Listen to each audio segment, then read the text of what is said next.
দেখেন, আপনি যখন নামাজ পড়েন নাই, আল্লাহ পাক কিন্তু আপনাকে ধ্বংস করে দেন নাই। আল্লাহ পরম করুণাময় আপনাকে হেদায়েত দিয়ে নামাজি বানিয়ে দিয়েছেন।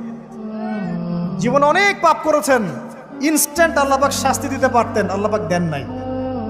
আল্লাহ আপনাকে ভালোবাসেন, আল্লাহ আমাকে ভালোবাসেন। আল্লাহ পাকের এই ভালোবাসার ঋণটা শোধ করার জন্য হলেও নামাজি হয়ে যান, আল্লাহর পথে ফিরে আসেন, দিনের জন্য কিছু করেন, দিনের ফিকির করেন, পড়াশোনা করেন। প্রিয় ভাইরা, আল্লাহ পাক তৌফিক দান করুন।